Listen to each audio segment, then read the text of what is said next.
अस्सलाम वालेकुम, आप देख रहे हैं ज़ेरे बहस। मैं हूं फैसल अब्बासी। रामीन सैयद ये प्रोग्राम किया करती हैं, ज़ाती मसरूफियात के बायस वो प्रोग्राम में शिरकत नहीं कर रही हैं।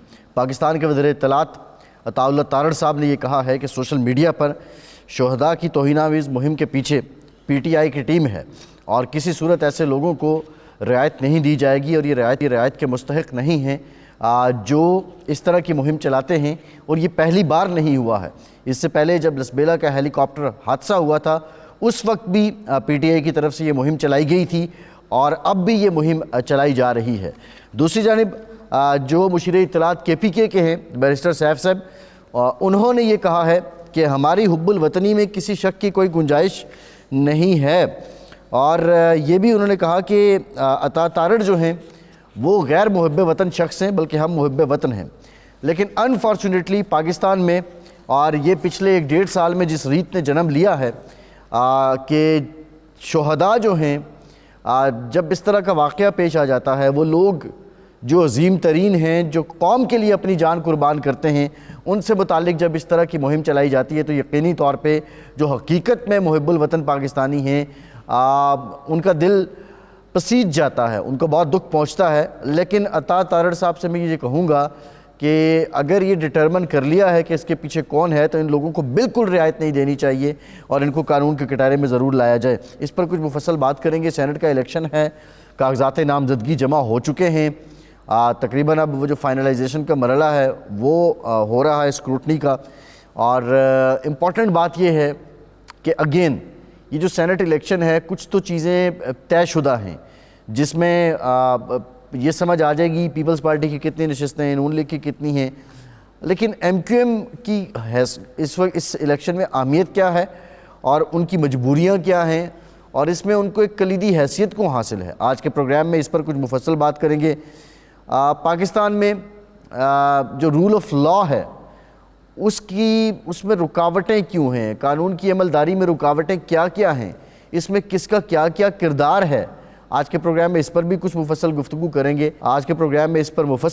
करेंगे। हमारा पैनल हमारे साथ मौजूद है पाकिस्तान के मायनात सफारतकार और तज्जियाकार नजमुस साकिब साहब। बहुत शुक्रिया साकिब साहब आपके वक्त का। उनके साथ एडिटर 92 न्यूज़ इस्लामाबाद राव खालिद साहब। राव साहब आपका भी बहुत शुक्रिया। और senior correspondent 92 News analyst Saqib Bashir साहब, आपका भी शुक्रिया। नजमुस साकिब साहब, सेनेट इलेक्शन और MQM की मजबूरियां क्या हैं?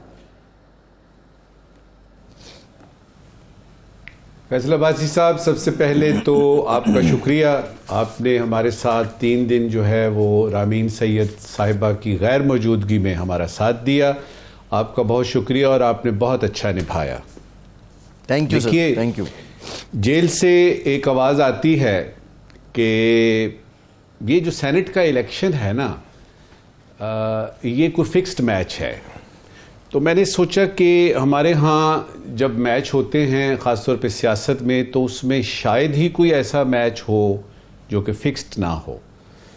तो इस किस्म की आवाज़ें जेल से आनी शुरू हो गई हैं। लेकिन फैक्ट ऑफ द मैटर ये है कि इलेक्शन हो रहे हैं और बड़े धड़ल्ले से हो रहे हैं। उसमें कुछ ऐसी चीज़ें हमें नज़र आ रही हैं कि पुराने लोगों को एक तरफ कर दिया गया है, की माफ़ी आपने बड़ा इसको रोमानवी सा रंग दे दिया है कि उसने जेल से सदा दी।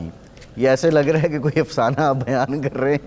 बहरहाल आप कंटिन्यू करें, मैं लुत्फ ले रहा था इस जुमले का। जी बिल्कुल। देखें इस वक्त फैसल, अगर आप सियासी मुआशी और मुआशरती सूरत हाल मेरे पाकिस्तान की देखें तो अगर आप रोमानवी अंदाज में नहीं सोचते, रोमांटिक होके नहीं सोचते, तो बड़े बड़े जो है ना अफरीत आपके सामने आके खड़े हो जाते हैं। तो कोई रास्ता तो होना चाहिए ना। तो आपने बिल्कुल ठीक कहा। देखिए MQM की मजबूरियों की आपने बात की है। ये वो पार्टी है जिसका हमने उरूज देखा और फिर हमने देखा कि इसने राज किया कम से कम कराची के ऊपर, और फिर हमने इसका जवाल भी होते हुए देखा। फिर हमने वो जिस तरह परवीन शाकिर ने कहा कि मनसबे दिलबरी पे क्या मुझको बहाल कर दिया, फिर हमने देखा कि इस इलेक्शन में उनको मनसबे दिलबरी पे बाकायदा तौर पे बहाल कर दिया गया और उनका एक रोल मुख्तस किया गया जो कि एक ज़माने में उनसे लिया जाता रहा है। अच्छा, अब उस रोल में यानी किंग मेकिंग आती है और उसमें यह भी आता है कि किस वक्त आपने किस जगह पे क्या किरदार अदा करना है कानून साजी में या कोई अगर असेंबली की बात है, प्रोविंस की बात है या फेडरेशन की बात है। अब जो मैंने तस्वीर देखी ना, वो जो यानी मीटिंग कर रहे हैं कि फैसल वाडा साहब को देना है, यानी उनको हमने हमायत करनी है कि नहीं, तो मुझे लगा कि ज़्यादातर जो चेहरे थे ना और उनकी बॉडी लैंग्वेज ने मुझे बताया कि कुछ मज़ा नहीं आ रहा उनको ये फैसला करके, कि उनको जब ये पता लगता है कि तस्दीक कुनिंदा भी जो हैं फैसल वाडा के वो MQM के हैं और तायीद कुनिंदा भी MQM के हैं, और फिर खालिद मकबूल सिद्दीकी साहब को हमने देखा, उन्होंने बढ़ चढ़ के कहा कि हमारे प्लेटफॉर्म से जो है ना वो फैसल वाडा साहब को आना चाहिए। देखिए MQM की मजबूरी जो है वो ये है कि जब आप किसी भी पॉलिटिकल सेटअप में आपके ऊपर कोई फेवर की जाती है, मिसाल के तौर पे इस इलेक्शन में इनको इतनी सीटें मिली, यकीन कर लीजिए आप भी वहीं मौजूद थे लाहौर में, राव साहब भी थे जब हम ये सारी इलेक्शन की ट्रांसमिशन कर रहे थे, तो जो हैरान कुन सूरत हाल थी उसमें यह था कि MQM को इतनी सीटें मिल रही हैं कि उन्होंने अब गिनना जो है ना उनके लिए महाल हो गया है। तो वो जो अवाम जिन्होंने कि इनको चुना, वो अवाम का वो सेगमेंट जिन्होंने इनको चुन के तो यानी मसनद पे बिठाया, अब वो कुछ काम भी तो कराएंगे ना, अब उसकी कुछ मजबूरियां भी तो बनेगी ना। तो सबसे पहले तो मजबूरी ये हुई कि आपने हमें इस मसनद पे बिठाया, आप बताइए क्या करना है। और वो जो अब होमवर्क आपको मिलता है तो उसमें फिर ये होता है कि फैसल वाडा साहब को तो सेनेट में आना ही आना है। अब ये कि कुछ लिया था और कुछ देने का वक्त आ गया है। सियासत में तो आप जानते हैं फैसल के लेन देन तो चलता रहता है ना, और उसमें ये कोई ऐसी बात नहीं है, कोई अचंभे की कोई अनोखी बात नहीं है। आपके साथ फेवर हो तो आप वो फेवर लौटानी पड़ती है। हाँ, कभी कभी ये होता है कि तौहन और करहन यानी करना पड़ता है, जो कि मुझे आज की मीटिंग की जो मैंने तस्वीरें देखी तो उसमें मुझे वो नजर आया। तो बॉटम लाइन क्या निकली, जहां तक MQM उसकी मजबूरियों का ताल्लुक है उसकी बात हो गई। बॉटम लाइन ये निकली कि MQM को जो मर्जी कर लें वो, और उनके अंदर जो बड़े बड़े जगहदारी लोग थे, कुछ एक खातून तो ऐसी भी हैं जो कि जिनका पूरा हक बनता है कि उनको सेनेटर बनाया जाए, उनको नहीं बनाया जा रहा। तो ऐसे लोगों की मौजूदगी में फैसल वाडा साहब की एंट्री और उनका छा जाना और उनका टिकट मिल जाना, मुझे लगता है कि MQM को ये फैसल वाडा साहब का कड़वा घूंट पीना पड़ेगा। जी राव खालिद साहब, वाडा साहब अभी तक तो जो मेरी इत्तलात है उसके मुताबिक आज़ाद सेनेटर के तौर पे आ रहे हैं, लेकिन उनके तजवीज़ कुनिंदा तायद कुनिंदा MQM से हैं शायद।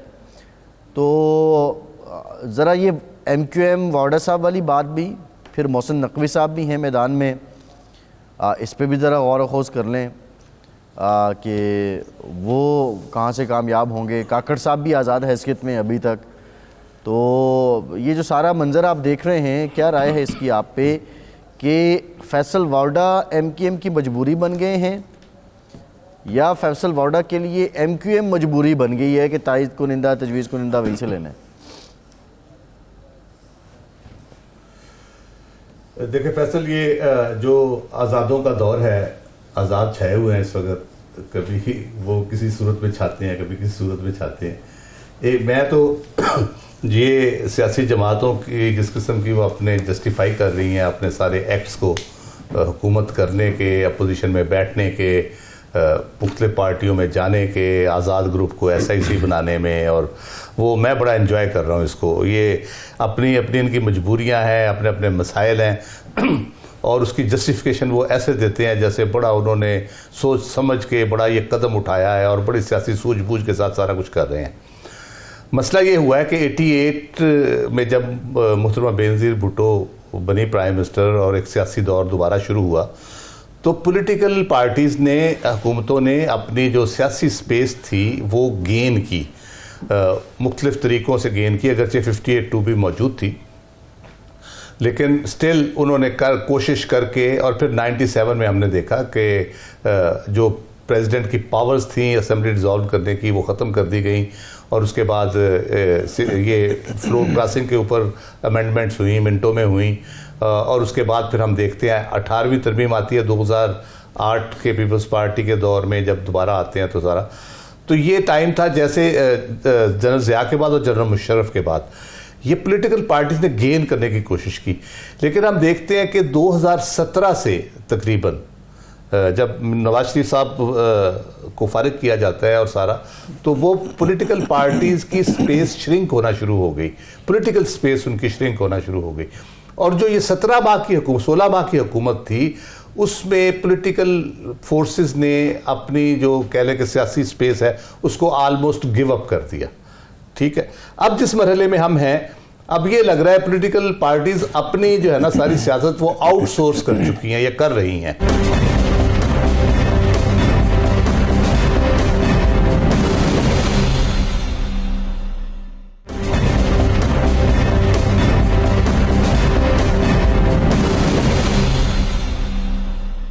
वही रोल होना है अपनी राव predictions खालिद के- साहब, जब वो पीटीआई की टिकट से लेजिस्लेटर बने थे, एमएनए बने थे, फिर सेनेटर बने थे, उनका वही रोल होना है। और क्या उन्होंने रोल करना है? उन्होंने वहाँ आके कोई नया हथियार तो नहीं बना लेना,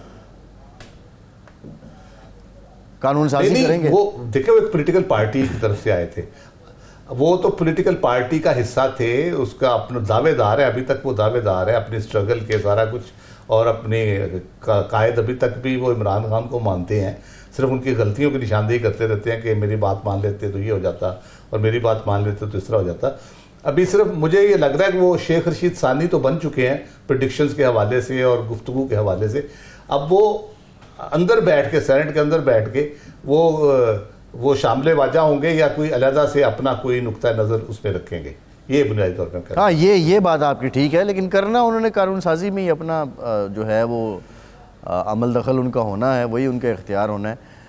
बहरहाल साकिब बशीर साहब, क्या चल रहा है इस्लामाबाद में? ज़ाहिर आप तीनों दोस्त इस्लामाबाद बैठे हैं, लेकिन ज़रा आप बता दें कि फैसल वाडा साहब की नामजदगी पे सहाफ़ती हलके क्या कह रहे हैं, और कोई गैर मामूली या अचंभे की बात है कि फैसल वाडा नामज़द हो गए और उसके बाद फिर एमक्यूएम उन्हें सपोर्ट कर रही है, या इस पर कोई इतनी हैरानी परेशानी दोस्तों को नहीं हो रही?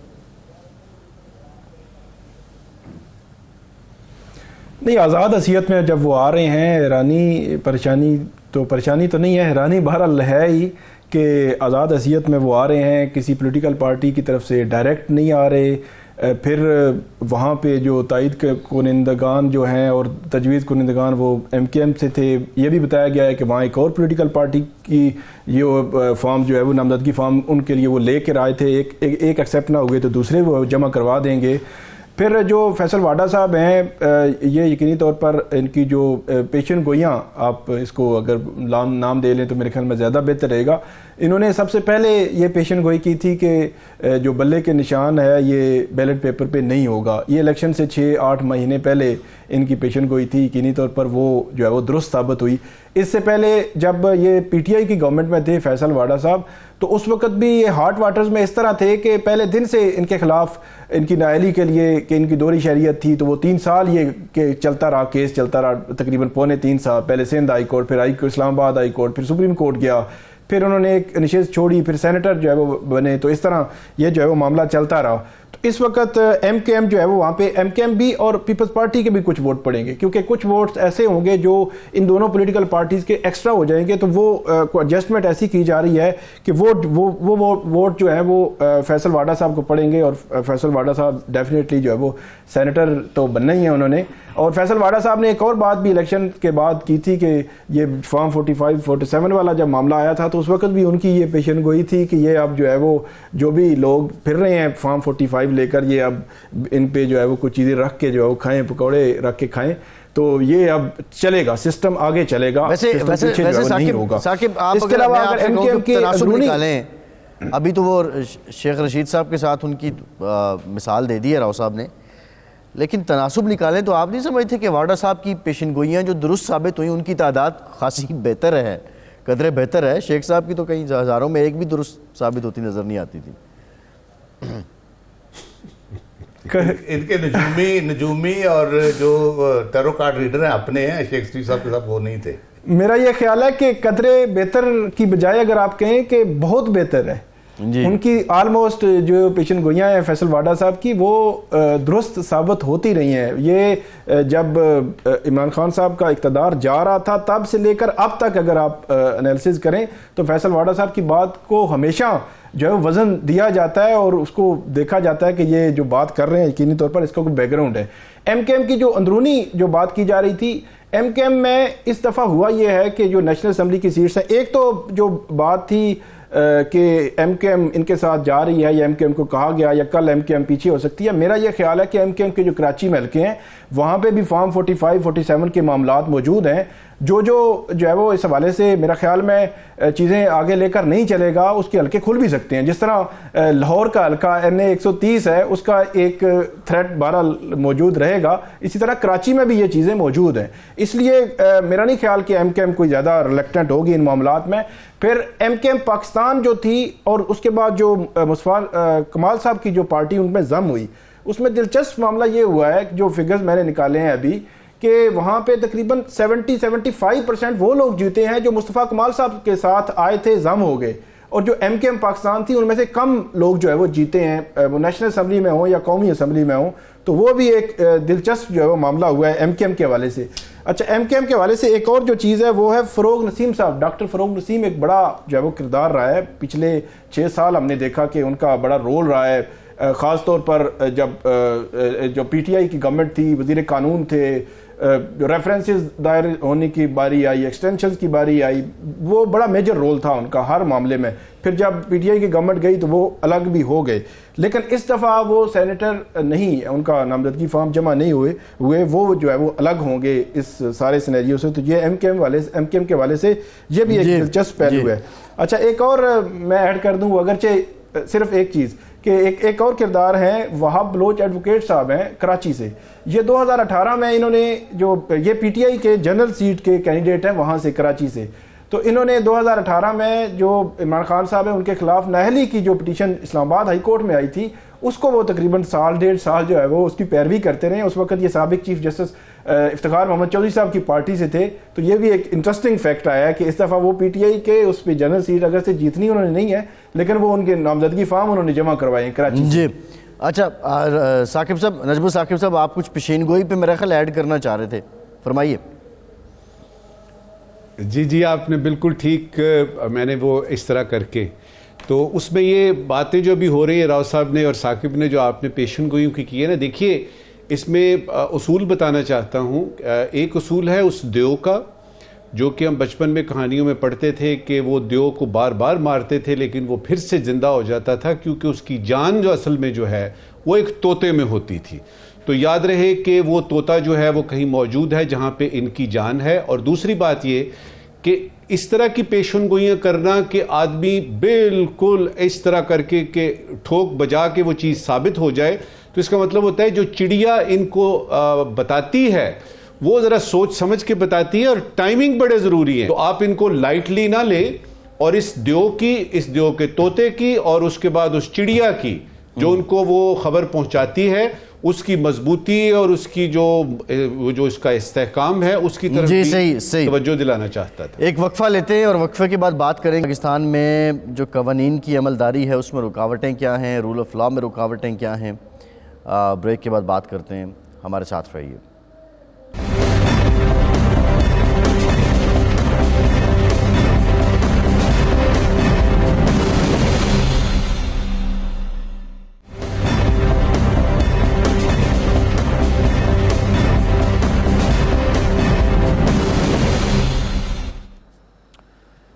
एक मरतबा फिर से प्रोग्राम में आपका खैर मकदम करेंगे। राव साहब, बात की है कि पाकिस्तान में जो कानून की अमलदारी है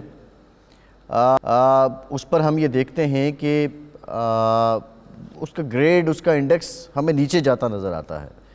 आज जो पाकिस्तान के वज़ीर इत्तलात हैं उन्होंने ये कहा है कि कल जो अफसोसनाक वाक़या पेश आया मीरान शाह में, वज़ीरिस्तान में, जिसमें लेफ्टिनेंट कर्नल शहीद हुए, एक 23 साला नौजवान कैप्टन मोहम्मद अहमद वो शहीद हुए, 5 पाक फ़ौज के सिपाही शहीद हुए, और फिर जो कैंपेन चलाई गई कल से लेके अब तक, उस पर उन्होंने ये कहा कि इसके पीछे PTI वाले हैं और किसी भी रियायत के मुस्तहिक नहीं हैं वो लोग जो इस तरह की कैंपेन चलाते हैं। ये लसबेला के वक्त चलाई गई थी।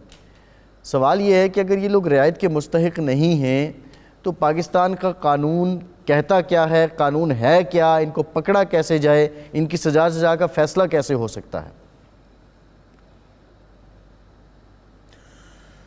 देखिए फैसल, एक तो मैं बिल्कुल इस हक में नहीं हूं कि ऐसी जो चीज़ें हैं उन पे कोई भी फॉर दैट मैटर कोई भी कुछ करे और वो स्कॉट फ्री निकल जाए, तो ये तो होना नहीं चाहिए बिल्कुल भी। शुहदा के हवाले से हमारे जितने भी लोग पाकिस्तान के लिए, पाकिस्तान की हिफाजत के लिए, पाकिस्तान के इस्तेहकाम के लिए अपनी जानों के नजराने पेश कर रहे हैं, अल्टीमेट सेक्रीफाइस है ना, तो उस पर तो कोई ये मजाक ही नहीं बनता किसी किस्म का। और मैं ये भी कहूँगा कि इसको पॉलिटिकल कंट्रोवर्सी का हिस्सा नहीं होना चाहिए। इसको अगर जो लोग ये कर रहे हैं, किसी की तस्वीरें लगा के कर रहे हैं या किसी का झंडा लगा के कर रहे हैं, तो उसके हवाले से इसको पॉलिटिकल पार्टीज़ को एक दूसरे को अप्रोच करके इसको रिजॉल्व करना चाहिए, ना कि ये कि पॉलिटिकल पॉइंट स्कोरिंग शुरू हो जाए, एक तरफ से बयान आए फिर दूसरी तरफ से आए, तो वो कंट्रोवर्सी तो शुहदा के हवाले से ही फिर पैदा होती है। उसी के हवाले से चीज़ें लोग उल्टी सीधी फिर जो नेगेटिव माइंडसेट रखते हैं, जो पाकिस्तान के मफाद के बारे में नहीं सोचते, वो उसको फिर हाईलाइट करते हैं। जैसे अभी जो जवाब दिया पीटीआई ने, वो उसमें गुमाश्तों का लफ्ज़ और इस तरह करके उन्होंने अजीबोगरीब, उन्होंने भी बड़ा खौफनाक सा जवाब दिया। तो ये पॉलिटिकल कंट्रोवर्सी का इनको हिस्सा नहीं होना चाहिए। बालातर हैं ये लोग, ये चीज़ें बालातर हैं। पूरी दुनिया में जितने भी लोग काम कर रहे होते हैं, मुल्क के फोर्सेस में काम कर रहे होते हैं, मुल्क की हिफाजत के लिए काम कर रहे होते हैं, इवन सिविलियन भी जो इस तरह के कामों में शहीद हुए, जैसे एजाज था बच्चा, उसने अपनी जान की कुर्बानी दी, या हमारे APS के जो शुहदा हैं, तो उनको हमें ग्लोरीफाई करना चाहिए और किया जाता है, और इस किस्म की कंट्रोवर्सी में उनको लाना नहीं चाहिए। जहाँ तक कानून की बात है, वो बड़ा मशहूर शेर है कि मस्जिद तो बना दी शब भर में ईमान की हरारत वालों ने, मन अपना पुराना पापी है बरसों में नमाजी बन ना सका। कानून तो हम ऐसे चुटकी बजाते बना देते हैं, भी 7 ऑर्डिनेंस पास किए हैं, लेकिन अमल दरामद की जब बारी आती है तो उस वक्त फिर पिक एंड चूज शुरू हो जाता है। ये मैंने पिछले सेगमेंट में जिक्र किया था 62, 63 का, फ्लोर क्रॉसिंग वाली 1 घंटे से भी कम में पास हो गई थी कौमी असम्बली और सेनेट से अमेंडमेंट। क्या फ्लोर क्रॉसिंग बंद हो गई, लोटे बनना बंद हो गए? अभी भी हम देख रहे हैं उसी तरह से चल रहा सारा सिलसिला। तो फिर करप्शन के हवाले से हम देखते हैं इतने इदारे बन गए, फिर नैब भी बन गई, FI भी, एंटी करप्शन भी है, हर इदारे के अंदर भी एक निज़ाम है। फिर मोतसिब के निज़ाम है, एक अवामी मोतसिब है, एक टैक्स के मोतसिब है, एक इंश्योरेंस के मोतसिब है, और इस तरह के बहुत से निज़ाम हमारे चलते हैं। लेकिन हो क्या रहा है? हो कुछ भी नहीं रहा। फिर ये कि ये जो आज़ादी इजहार के ऊपर अखबारात पे लगनी शुरू हुए, फिर TV पे आई, अब सोशल मीडिया पे आप कदगने लगा रहे हैं, आप रोक क्यों नहीं पा रहे? आप इसका वो कवानीन की इम्प्लीमेंटेशन क्यों नहीं कर पा रहे? उसका जो मैकेनिज्म है वो फ्लॉड है आपका बेसिकली, और फ्लॉड इसलिए है कि उसमें कोई अकाउंटेबिलिटी का सिस्टम उसमें नहीं है जहाँ पे होना चाहिए। अगर कोई पुलिस अफसर, कोई FIA का अफसर, कोई सरकारी अफसर, कोई आम आदमी कोई ऐसी वायलेशन करता है, उसकी प्रॉपर अकाउंटेबिलिटी क्यों नहीं होती? वो कहीं पैसे दे के जान छुड़ा लेता है, कहीं असर रसूख इस्तेमाल करके जान छुड़ा लेता है। ये चीज़ें हैं जो आपके कानून कवानीन की इम्प्लीमेंटेशन को यकीनी बनाती हैं और उनका असर फिर बढ़ता है। दुनिया में ऐसे ही किया उन्होंने, कानून को उन्होंने डंडे के तौर पे इस्तेमाल किया है और लोगों को सीधा कर दिया। हम कानून को डंडे के तौर पे इस्तेमाल नहीं करते, हम डंडे को कानून का सर फोड़ने के लिए इस्तेमाल करते रहते हैं। तो ये बुनियादी तौर पे चीज़ें जो हमें प्रॉब्लम करती हैं। कानून और आइन जहाँ पे मौजूद है वहाँ डिस्क्रिशन नहीं हो सकती। अगर आइन कहता है इतने दिनों में इंतखाबात होने हैं तो होने हैं, अगर आइन कहता है कि जो मुंतखब हुकूमत है, पार्लियामेंट है, वो उसने हुकूमत चलानी है, तो वो फिर उसमें कोई दो राय नहीं होनी चाहिए। इसी तरह से जितने कवानीन हैं उनकी जो स्टेट रीडिंग है वो हम करेंगे, इम्प्लीमेंट करेंगे तो कामयाब हो जाएंगे। सही है। नजमुल साकिब साहब, हम रियासत को, ब्यूरोक्रेसी को, मुकन्ना को हम काफ़ी ब्लेम करते हैं कि ये कानून पे अमल दरामद नहीं करवा रहे, लेकिन हमने ये भी देखा है कि जहाँ पे रियासत अपनी जो रिट ऑफ स्टेट है उसको कायम करने की कोशिश करती है तो हम एट टाइम उसके मुखालिफ भी होते हैं। वी आर मीडिया प्रैक्टिशनर, मैं ये बात कर रहा हूँ, आज़ादी इज़हार राय पे हम बिलीव करते हैं, लेकिन अगर किसी के ख़िलाफ़ कोई वैलिड केस भी है, कार्रवाई होती है, तो फिर हम आज़ादी इज़हार राय को कवर के तौर पे भी इस्तेमाल करते हैं। और ये तकरीबन जितने पाकिस्तान के अंदर शोबे हैं सबका यही हाल है।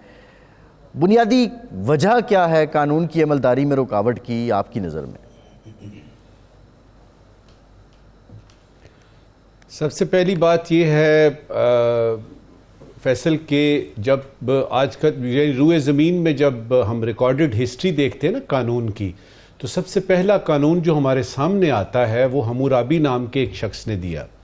उस वक्त से लेके अब तक जब आप देखते हैं ना, तो उसमें अगर मैं सिर्फ आपके सवाल का जवाब ढूंढने के लिए तो 2-3 पॉइंट्स आपको बताते हैं। पहला पॉइंट ये है कि कानून जो भी बनता है उसके अंदर एक हुक्म मौजूद होता है। सबसे पहले तो उसकी बात करते हैं, और वो क्या होता है। उस पर या तो एक्सेप्शंस होती हैं कि ये इस्तिस्नाई सूरत हाल भी है ये, और उसके लिए हमारा जो यानी लीगल वर्ड है वो ये है कि प्रोवाइजो रखा जाता है कि अगर ये चीज़ होगी, प्रोवाइडेड अगर ये ना हुआ। मिसाल के तौर पे आपके सामने कत्ल होता है, अब ये है कि अगर उसमें सडन एंड ग्रेव प्रोवोकेशन है तो वो कल्पेबल होमिसाइड है, मर्डर नहीं है वो। अब तो पहली बात ये निकली कि आपने कानून के अंदर ही कुछ ऐसी चीजें रख दी हैं जो कि बचा सकती हैं, कोई एक छोटी सी खिड़की खोल देते हैं आप। दूसरी बात यह है कि कानून की अमलदारी में सिर्फ मुकन्नना जो, और ख़ास तौर पे ये जो है आपकी एग्जीक्यूटिव्स हैं, ये तो आते ही हैं, अदालतें भी आती हैं। अब आता है उसमें अदालतों का हिसाब किताब कि अदालतें आपकी किस हद तक जो है वो इस पे कानून की अमलदारी पे काम करती हैं, और उनके पीछे को वेस्टेड इंटरेस्ट नहीं है, उन्होंने पैसे नहीं लिए हुए, उन्होंने कोई गड़बड़ी की हुई, वो ब्लैकमेल नहीं हो रहे वगैरह वगैरह। तीसरे जगह पे आते हैं आपके वकला। देखिए, मेरे पाकिस्तान की बात नहीं मैं कर रहा इस वक्त, मैं बात कर रहा हूं पूरी दुनिया की। हर जगह ऐसे होता है। हमने डोनाल्ड ट्रंप के उन यानी जजेस का भी हाल देखा जो उसने खुद बनाए हुए थे और वो उसके खिलाफ हो गए, और उसको हुआ कि यार तुम्हें तो मैंने खुद बनाया हुआ है, तुम मेरे खिलाफ कैसे बात कर सकते हो। तो ये आपका आता है, फिर वकीलों की बात आती है। हमारे यहाँ ये होता है, यानी बदकिस्मती ये है कि मैंने एक केस किया साकिब बशीर पे। साकिब बशीर का वकील है, मेरा वकील है। अब केस चलता रहेगा, मैं फीसें दे रहा हूं, वो भी फीसें दे रहा है, और थोड़ी देर में पता लगता है दोनों वकील आपस में मिल गए हैं। दोनों वकील आपस में मिल गए हैं और उन्होंने फैसला कर लिया है कि इस केस को प्रोलॉन्ग करना है, इस केस को इस हद तक प्रोलॉन्ग करना है कि फीसें इधर से भी आती रहे, इधर से भी आती रहे। चौथा इसका पहलू बनता है आपके अपने मुआशरे के माइंड सेट का। वो जो आपके मुआशरे का माइंड सेट है वो असल में बताता है कि आप कानून की अमलदारी टू बिगिन विद खुद चाहते हैं कि नहीं। मिसाल के तौर पे मेरा चालान होता है गाड़ी का, तो मैं आपके ख्याल में जाऊंगा अदालत अगले दिन और मैं कहूंगा यार को गलबात बांट दिए थे, बनाओ यार, छड़ो यार, कितने पैसे, ये वो वगैरह, जान छुड़ाना चाहूंगा। तो इसमें ये 4 मैंने आपको बताए हैं, और ये 4 नुकात बताने के बाद मैं आपको एक खुशखबरी सुनाना चाहता हूं जी। मैं जब देखता हूं, जब पाकिस्तान की बात होती है तो मुझे कहा जाता है जी कानून जो है ना वो तो गरीब के लिए है, अमीर आदमी, असर रसूख वाला आदमी उस पर तो कोई हाथ डाल नहीं सकता। लेकिन मेरे पाकिस्तान में मैंने देखा, पिछले अगर आप 4-5 बरस के हिसाब किताब देखें ना, तो किसी को जो है वो आर्टिकल 6 भी लगता है और मौत की जो है वो खबर सुनाई जाती है और फांसी की सज़ा सुनाई जाती है। ये हाल ही में हमारे एक चीफ जस्टिस, ये जो हमारे सुप्रीम कोर्ट के जस्टिस हैं मज़ाहिर नकवी साहब, सिटिंग आपके हैं और उनको उनके ऊपर बाकायदा कार्रवाई होती है और कानूनी और आइनी हिसाब किताब के मुताबिक होता है। इस रविश की ज़रूरत है, और सबसे बढ़ के ये कि आपकी अवाम जो है मेरे पाकिस्तान की या किसी भी मुल्क की, अगर उसको ये भरोसा होना कि इंसाफ मिलेगा और इंसाफ जल्दी मिलेगा। वो होते हैं ना कि law should not be implemented, it should be manifestly implemented. जी ठीक है, एक ब्रेक लेते हैं, ब्रेक के बाद बात करें PSL 9 की। ये सीजन खट्टा क्यों रहा, हमारे साथ रहिए।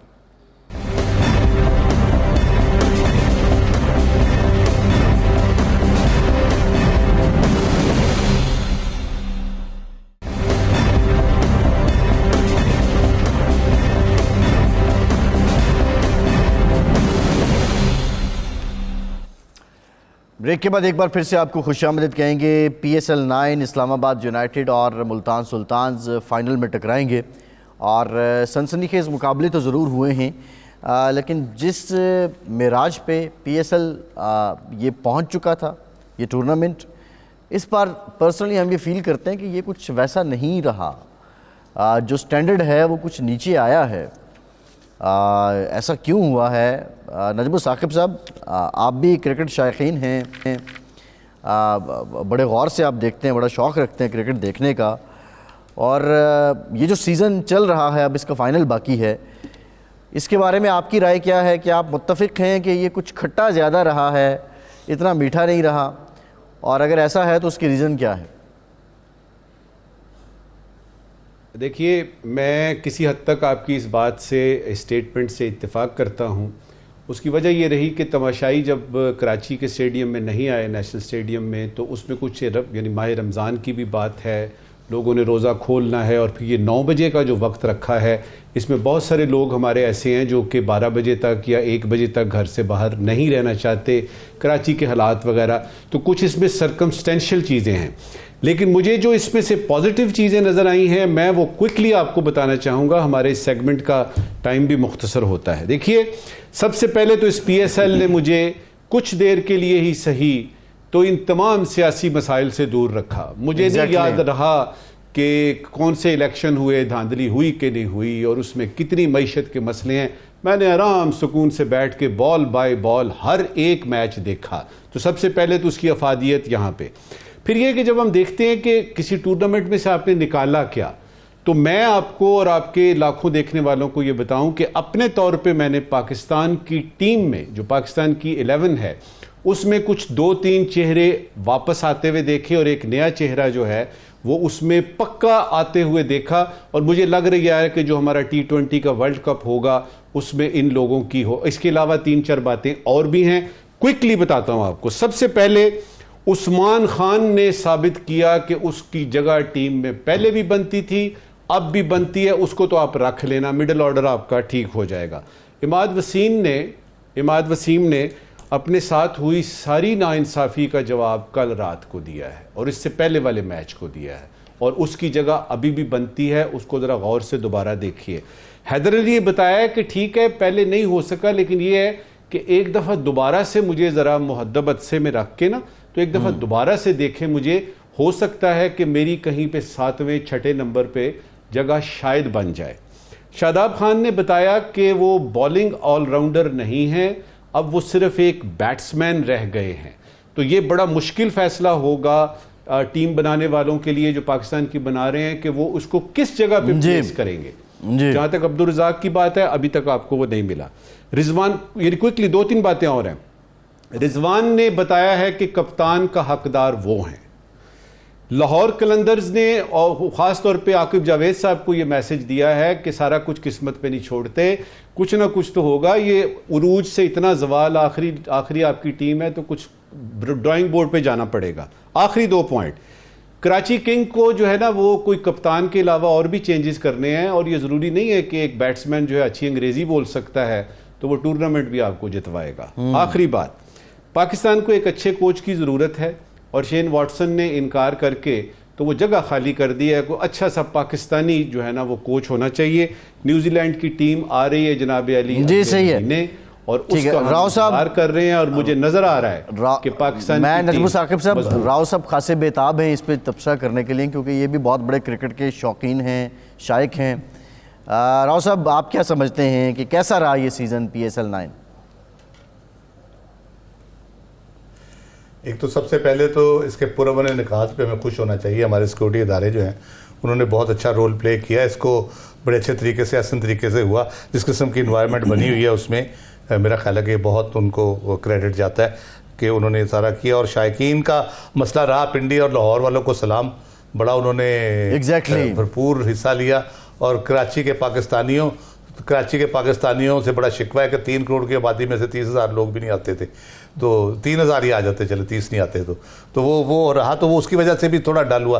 फिर आप ओवरऑल इन्वायरमेंट जो थी हमारी, जो इलेक्शन के बाद की पॉलिटिकल इन्वायरमेंट थी, और कराची में अटेंडेंस ना होना, फाइनल भी वहाँ पे हैं, रन अप भी वहीं पे हुए, तो वो सारा तो उसमें मेरा ख्याल है वो फीका कर दिया उसने उस पूरे माहौल को। जहाँ तक कंपटीशन की बात है, दुनिया की दूसरी बड़ी लीग इसको कहा जाता है। ख़ास तौर पे जो हमारा बॉलिंग है ना, जो अटैक जहाँ पे जो आता है हमारा, मुख्तलिफ मुल्कों से आता है, और हमारे अपने जो ख़ास तौर पे है, वो उस पर नसीम शाह कह लें आप, बहुत बड़ा उसकी कम बैक जो हुआ है, मैं I am so happy to see them back, और पूरी ज़ोर से वापस आया। शाहीन शाह अफरीदी की बॉलिंग में पुरानी वाली वो बाइट आई है वापस, वो जो ऑफ स्टंप के बाहर से अंदर बॉल लाते थे ना, जिसमें उन्होंने 2 विकेट इंडिया की ली थी ऑस्ट्रेलिया में, और जिसके बाद वो हमने 10 विकेटों से जीता था। तो वो वाला दोबारा से पेस और वो मूवमेंट उनकी आई है, ये भी बड़ी खुशाइंद बात है। फिर बाबर आजम ने अपने आप को T20 के प्लेयर पे मनवाया है। उनको कहा जाता था बड़े स्लो खेलते थे, उन्होंने कुछ 600 के करीब रन्स कर दिए हैं और उनकी एवरेज भी मेरा ख्याल काफ़ी 135-40 के करीब है, जो स्ट्राइक रेट जो उनका है। अच्छा, एक चीज़ जो इंपॉर्टेंट है इसमें वो ये है कि लाहौर और मुल्तान ने एकेडमीज बनाई हुई हैं और वहाँ पे लड़कों को ग्रूम किया जाता है, लड़कों को हर हवाले से, बैटिंग बॉलिंग हर हवाले से। तो ये मेरा ख्याल है बाकी फ्रेंचाइजीज को भी इसको फॉलो करना चाहिए। शायद पेशावर ज़िले में कुछ कर रहा है या नहीं कर रहा, लेकिन ये करना चाहिए। इससे हमारे यहाँ ये ग्रूमिंग जो होती है ना प्लेयर्स की, वो बहुत। आई थिंक राव साहब इसमें जो कोयटा ग्लैडिएटर्स है उनको ज़्यादा फोकस करना चाहिए, क्योंकि बलूचिस्तान के जो बच्चे हैं वो ये शिकवा करते नज़र आते हैं कि क्रिकेट के वैसे मौके नहीं हैं जैसे शायद लाहौर कराची में है। तो ये इसको ज़रा कोयटा ग्लैडिएटर्स को भी फोकस करना चाहिए। मैं साकिब बशीर साहब, योर कमेंट ऑन PSL 9, आप समझते हैं कि वही जोश जज्बा सब वैसा रहा जो इससे पहले वाले सीज़न में था, या कुछ थोड़ा सा हम हुए हैं, नीचे आए हैं? नहीं, मेरा ख्याल है टाइमिंग जो है वो बड़ी अहम थी इसके PSL 9 की। उधर इलेक्शन था, फिर इलेक्शन का माहौल था, उसके बाद पॉलिटिकल हैपनिंग्स इतनी ज़्यादा थी, उसने असर तो डाला है उस पर ऐसा, और वो असर हमें कहीं ना कहीं नज़र भी आया है।